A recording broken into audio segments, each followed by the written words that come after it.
شب از راه رسیده بود و تمام جهان در خاموشی عمیق خود غوطه‌ور بود. تنها صدایی که سکوت را می شکست یک زمزمه آرام و مداوم بود.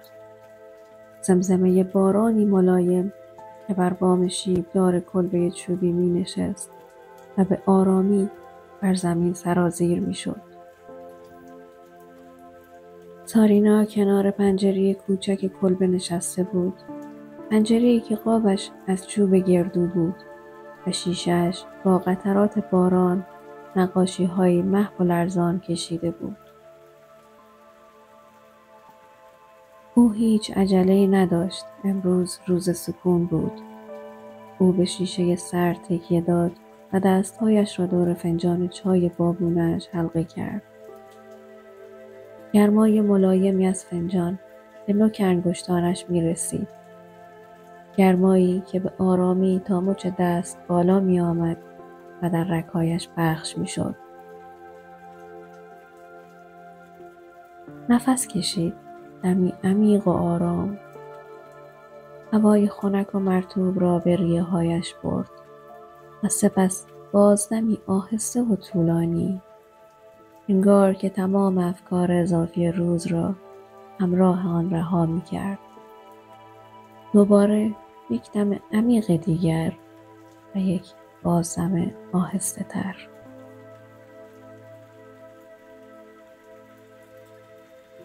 او چشمهایش را بست. پشت پلک‌هایش تنها رنگی بود که به سیاهی نزدیک می شد.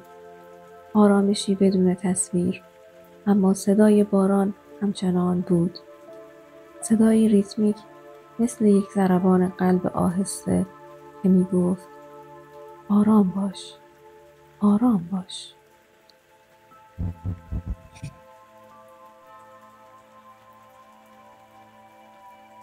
بوی چوب نم خورده و هیزم‌های انبار شده در کنار کلبه فضای امن و آشنا ایجاد کرده بود. اینجا در این کلبه چوبی کوچک زمان معنایش را از دست می‌داد. ساعتها دیگر با تیک تاک های پرشتاب جلو نمی رفتند، بلکه در یک حرکت دایره‌ای و کند در جای خود ایستاده بودند. سارینا می دانست که برای رسیدن به خواب عمیق باید از این آرامش ظاهری هم فراتر برود. او به دنبال جایی بود که حتی صدای باران هم نتواند به آرامش بی انتهایش نفوذ کند. آنجا دره مهتاب بود. او به آرامی از جا برخاست. هیچ حرکت ناگهانی وجود نداشت. گویی او از آب ساخته شده بود. هر حرکتش در هوا حل می شد. فنجان را کنار گذاشت. صدای کوچک برخورد فنجان با میز چوبی آخرین صدای داخلی بود که شنید. یک ژاکت پشمی نرم پوشید. پشمی که حس می کرد می تواند تمام نورهای اضافی و صداهای ناخواسته را به خود جذب کند. در را به آرامی باز کرد. بوی تازه و خنک شب وارد کلبه شد. سارینا یک گام آهسته به بیرون گذاشت. باران قطع شده بود. تنها یک نمزدگی خنک در هوا باقی مانده بود و قطرات درشتی که هنوز از روی برگ‌های درختان کاج با فاصله‌های طولانی و ریتمیک بر زمین می‌چکیدند.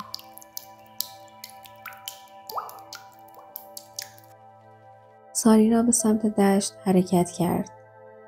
دشت گسترده بود و زیر نور مهتاب ضعیفی که از پشت ابرهای نازک میتابید به رنگ خاکستری نقره‌ای در آمده بود. قدمهایش را آرام و حساب شده برداشت. او کفش‌های محکمی به پا داشت و صدای مالیده شدن زیره آنها به خاک نمناک یک ریتم یک مواق ایجاد میکرد. او میخواست روی این صدا تمرکز کند، نه چیز دیگر. فقط این صدای ملایم و ریتمیک که ذهن را از پرسه زدن باز می داشت. 1 قدم، 2 قدم، 3 قدم. چشمانداز دشت کاملا یک نواخت بود.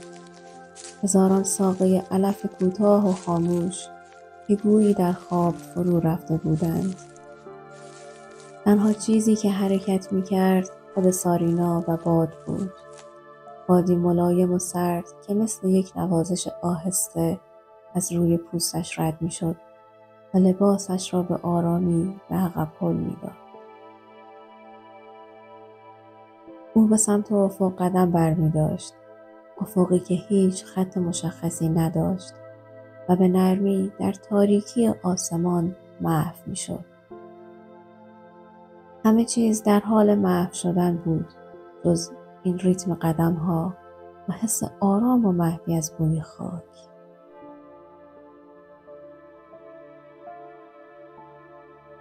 سارینا متوجه شد که سرعت قدمهایش خودش را با ریتم نفسهایش هماهنگ کرده است. 1 دم طولانی برای 4 قدم، 1 بازدم طولانی برای 4 قدم بعدی. این هماهنگی یک حس عمیق از سکون در حرکت به او میداد. انگار که او در حال قدم زدن نبود، بلکه زمین بود که به او آرامی زیر پایش میچرخید. او وارد بخش بوته‌زارهای کوتاه دشت شد. بوته‌هایی که ارتفاعشان به زانو میرسید و برگ‌هایی نرم و مخملی داشتند. سارینا با هر قدم به آرامی آنها را لمس میکرد. لمسی گذرا و بی‌قصد. او حرکت میکرد که با لمس هر برگ انرژی اضافی روزانه را به زمین منتقل میکند. اینجا آرامش یک سکوت مطلق نبود، بلکه آرامش یک زمزمه مداوم بود. زمزمه باد در میان بوته‌ها، خشخش قدم‌ها و چکیدن قطرات آب از کاج‌های دود. صدایی که به هیچ کلمه‌ای تبدیل نمی‌شد، بلکه صرفاً یک نویز سفید نرم و تسکین دهنده بود. او مسیرش را ادامه داد.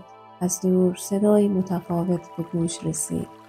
صدایی که از حرکت باد یا باران نبود. صدای آب جاری، یک رود یا جویبار بسیار کوچک. هر قدم که نزدیکتر می شد، صدای آب واضح‌تر و آرامش بخشتر می شد. نه یک صدای خروشان و پر انرژی، بلکه صدای جریان ملایم و یک نواخت آب بر روی سنگ‌های کوچک و صاف. صدایی که هیچ اوج فرودی نداشت و صرفاً تکرار یک نوای واحد بود. سارینا به کنار جویبار رسید. آب شفاف و سرد بود و زیر نور مهتاب با ملایمت می درخشید. او زانو زد، دستش را به آرامی به آب زد. حس سرما و تازگی آب یک بیداری کوچک و مطبوع به او داد، بدون اینکه خواب آلودگی‌اش را از بین ببرد. او به حرکت مداوم آب نگاه کرد. آب نه می‌ایستاد، نه عجله داشت. صرفاً جریان داشت.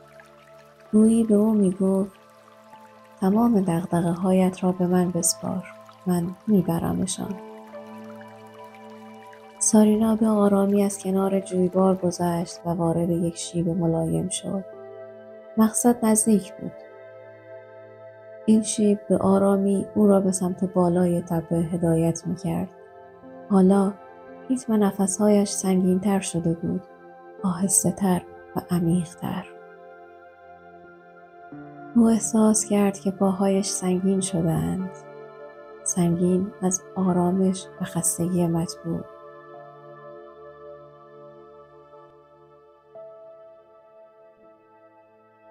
او به بالا رسید.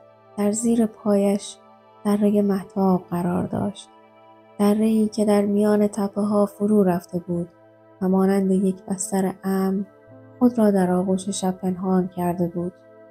در مرکز دره یک دریاچه کوچک و بی نهایت آرام بود. آب دریاچه تصویری کامل و بدون موج از ماه و میلیون ها ستاره دوردست را در خود حفظ کرده بود. گویی دریاچه آینه تمام نمای آرامش آسمان بود. سارینا آخرین قدم‌ها را برداشت. چمن‌های دره نرم‌تر از هر جای دیگری بودند. انگار که از جنس پر و ابر بودند. او به دریاچه نگاه کرد. برای لحظات طولانی فقط نگاه کرد. خیره شد به سکون مطلق تصویر آسمان در آب. این سکوت تصویری قلب و ذهنش را پر از آرامش کرد. او به آرامی دراز کشید. روی چمنها سنگینی بدنش را حس کرد. پشتش بر زمین نرم نشست. شانه‌ها سنگین شدند. دستها افتادند. او احساس کرد که در زمین نرم دره فرو می رود. صدای جهان حالا به دور دستها رفته بود. فقط صدای بسیار ضعیف و ریتمیک جیرجیرک ها باقی مانده بود و صدای نفسهای خودش. دم آرام، باز دم طولانی. دم عمیق، باز دم رها. پلک‌های سارینا به هم آمدند. آنها سنگین بودند. گویی از سرب ساخته شده بودند. او دیگر نمی‌خواست آنها را باز کند. نیازی به دیدن نبود. آرامش دیدنی نبود. حس کردنی بود. تمام عضلاتش یکی پس از دیگری رها شدند. پیشانیش شل شد. آرواره‌اش رها شد. تمام تنش از بدن خارج شد. حالا سارینا دیگر دراز نکشیده بود. او در آرامش دره شناور بود. در آرامش آسمان منعکس شده در آب. در آرامش مهتاب.